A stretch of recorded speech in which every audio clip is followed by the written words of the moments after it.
That was one of the main things. We wanted to be like a beacon. We wanted to be like a source in the community where people know they can come to us and trust us, not only for food and material things, but for legal counsel. For when the teenagers began to rise up and the police came against the teenagers, we knew that they can come to us and trust us.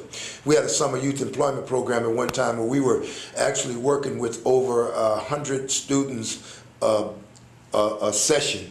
You know, they had a summer youth employment program where the government had block grant money to go into different agencies, had to apply to do different programs. At one time we had a group of 20 doing sickle cell testing with their little lab jackets. We had a group of 20 doing community cleanup, you know, like that with their overalls. I had a group of 20 doing pest control program where we actually exterminated the entire Yesler terrace one summer. That was our project. We had definitive projects where we can be identified as going into the community and recruiting the youth to keep them busy where they can make a little money during the summer. And also we had political education classes where they would come in and we'd tell them about socialism, Mao Zedong, and different survival programs and history of the party, and you know why the police are treating us, why police brutality takes place and stuff like that. We actually had it was a center, and they would request to come to. We want to go to the party. We want to go to the Sidney Miller Free Medical Clinic for 3 or 4 years in a row. They would actually request. We had to turn people away,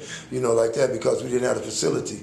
You know, they liked the young people identified with our lifestyle because we didn't do things all formal and starchy, you know, like that. We did things, you know, like you do them, you know, like that. If they got in trouble and they wanted to fight, we tell them you don't need to be fighting one another. If they had family problems, they can come to us and deal with the family problems, and we'd actually go to the home. If they had domestic problems taking place at home, if they had landlord problems and stuff, we follow through on their lives. And I still have people come up to me today, grown folks with families, and say, we thank you. You know, like that, for being where you were because you were there for us, even up to the breakfast program, to the summer youth employment program. And they say some of the principles that you taught me still hold me together today. And you know, I thank God for that because a lot of them would have been dead, you know, like that. But they held on to the principles that we gave them, you know, like that. And so they come back today and thank us for it.